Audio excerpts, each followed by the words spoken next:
Hola y bienvenidos. Partamos por asumir que toda medición presenta errores. Cuando medimos, comparamos un patrón con algo y la medición obtenida contendrá n veces el patrón utilizado. Veamos un ejemplo.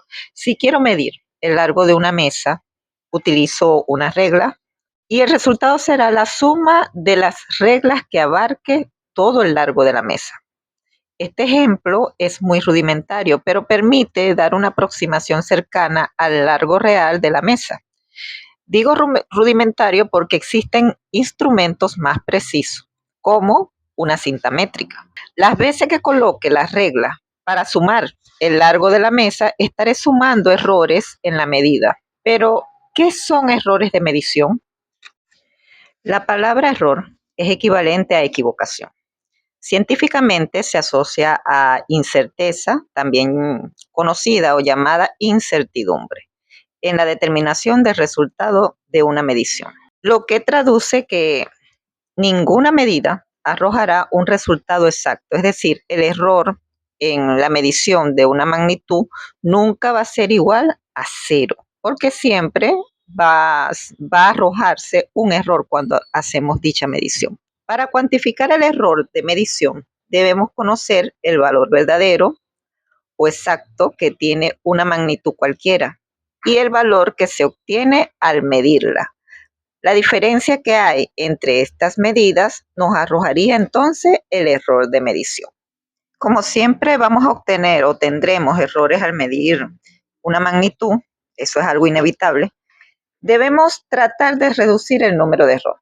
Entonces, para reducir el error, debemos primero utilizar un instrumento de mayor precisión. La precisión se refiere a la proximidad que tienen los resultados entre sí. Es decir, una alta precisión significa que al medir varias veces una magnitud, la mayoría de los resultados que obtengo las veces que la mido van a coincidir. Si mido una longitud y la mido 10 veces y de las 10 veces 7 veces me dio el mismo resultado, esto se traduce en que tengo una alta precisión al momento de medir, porque estoy utilizando un instrumento con precisión al hacer dicha medida. Ejemplo, si mido una longitud con una regla con precisión en centímetros, una regla milimetrada, la regla milimetrada está dividida en centímetros. Estos centímetros, a su vez, están divididos en 10 milímetros, es decir, la décima parte del centímetro. La medida más pequeña, entonces, de la regla milimetrada será de 1 milímetro. La precisión la obtendríamos dividiendo la medida más pequeña, en este caso 1 milímetro, entre 2. Siempre la precisión la vamos a obtener dividiendo la medida más pequeña que nos arroja el instrumento entre 2. Una regla, por lo general, una regla milimetrada graduada, tiene una precisión de 0,5 milímetros, ya que su división o su medida más pequeña es de 1 milímetro. Al dividirlo entre 2 me va a arrojar 0,5 milímetros. Esto significa que el instrumento puede medir valores con una exactitud de 0,5 milímetros. Otra manera de minimizar el error y que utilizamos mucho en las prácticas de laboratorios es repetir la medición el mayor número de veces posible para acercarnos a un valor real. Este procedimiento se le conoce como promedio.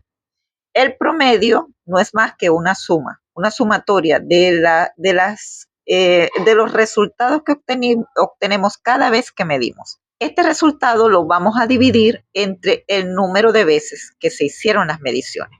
Es decir, si tomo 5 medidas, debo sumar el resultado de esas 5 medidas.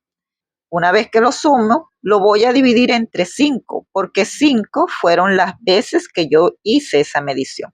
Más adelante veremos la aplicación de esta ecuación con un ejemplo.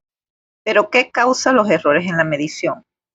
Existen muchas causas que conllevan a cometer errores al momento de hacer medición.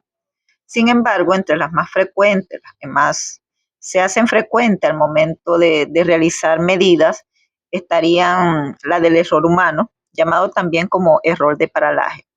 El hecho de ser humano nos conlleva o nos lleva a que cometamos errores. Puede ser error biológico, que tenemos mala visión, si estamos en un sitio oscuro y no hay sin buena iluminación, por supuesto que tendemos a cometer error al momento de mirar las escalas o la medida que se realizó.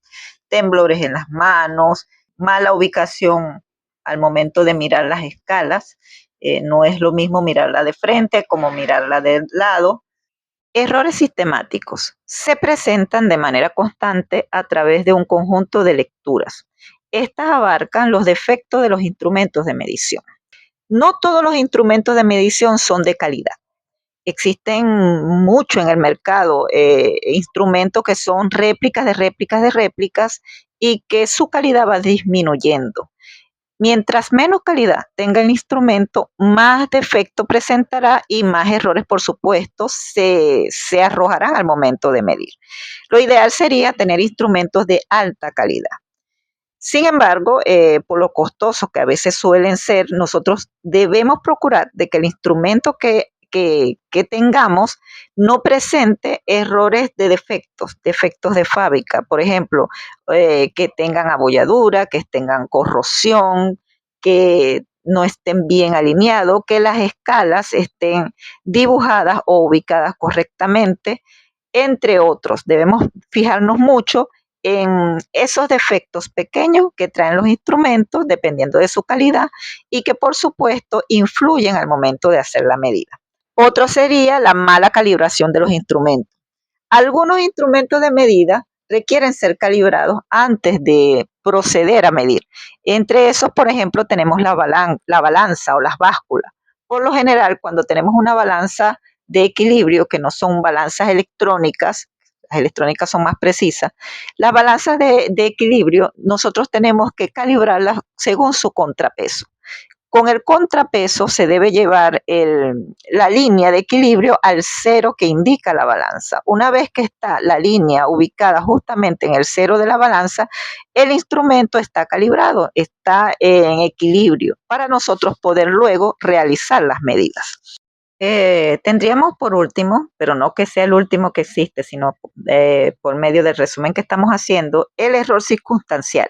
Los errores circunstanciales que aparecen por el medio ambiente, la temperatura, el viento, entre otros. Volvamos otra vez con la balanza.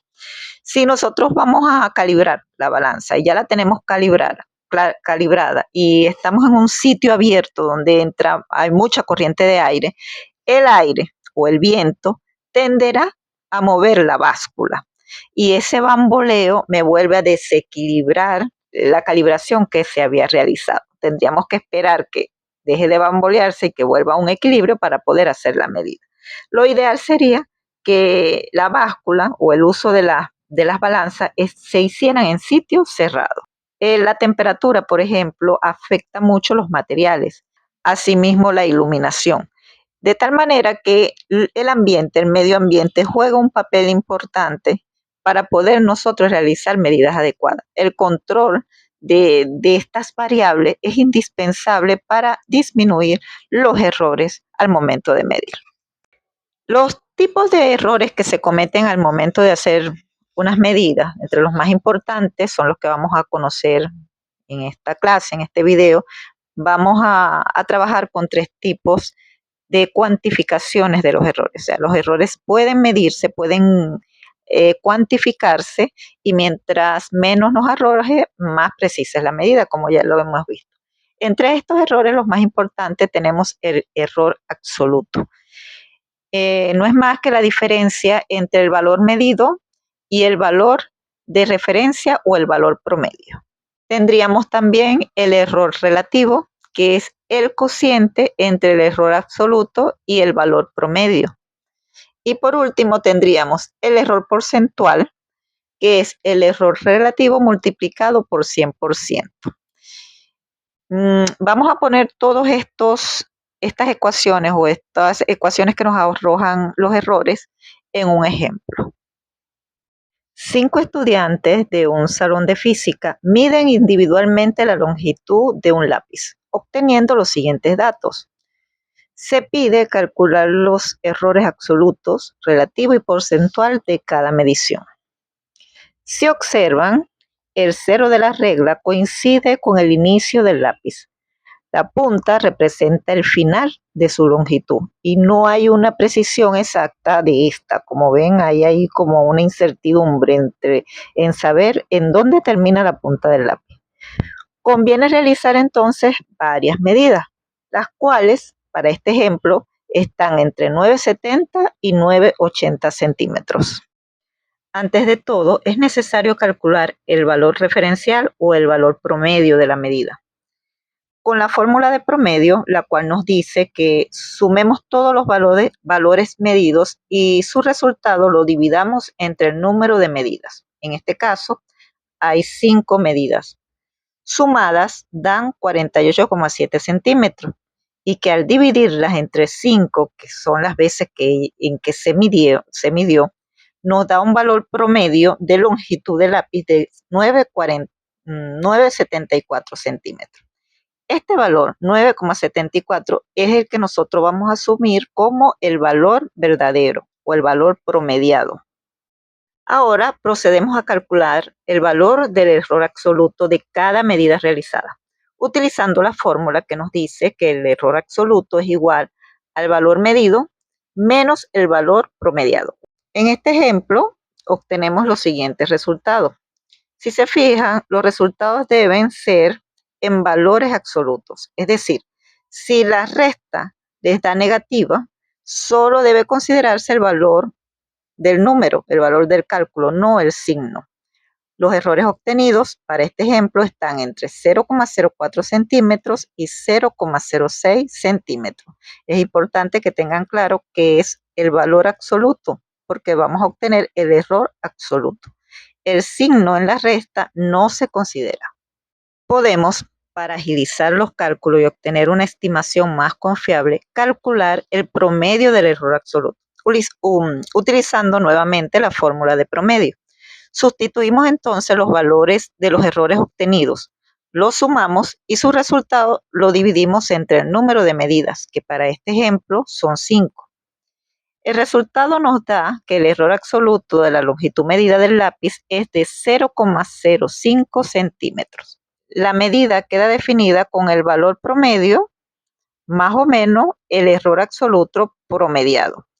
En este caso, el lápiz tiene una longitud de 9,74 centímetros más o menos 0,05 centímetros. Significa que la longitud exacta del lápiz está entre un rango que va desde 9,69 centímetros a 9,79 centímetros. Siempre las medidas van a estar entre un rango. Por eso se le coloca más o menos al resultado de la medida, más o menos el error que nosotros calculamos, el error absoluto. Y eso nos indica que la medida exacta, la verdadera y la real, está entre un rango. No hay un valor definitivo, siempre está entre un rango. Para calcular el error relativo, dividimos el error absoluto entre el valor promediado, el valor de la medida promediado. En este caso nos da un resultado de 0,05 sin unidades. Estas se cancelan ya que el resultado no necesita expresarse con unidades. Este valor indica que la medida es bastante precisa. Mientras más se aleje del cero por la izquierda las cifras significativas del error relativo, más precisa es la medida. En este ejemplo, la cifra significativa es una sola, que es 5, y está en la milésima parte. Para el error porcentual, solo se debe multiplicar el error relativo por el 100%. En este ejemplo, el error porcentual es de 0,50%, lo que significa que de cada 100 partes que mide el objeto, se está errando como máximo en 0,51 partes. Es importante entender esto, ya que nos sirve para comparar distintas mediciones. Es decir, una medición de 1% de error es más precisa que otra del 2% de error. En la primera se está errando en una parte de cada 100, mientras que en la otra se está errando 2 de cada 100. Hasta aquí el video de hoy. Si te gustó, regálame un me gusta, comparte, comenta, porque de verdad que me ayudarías un montón. Hasta la próxima.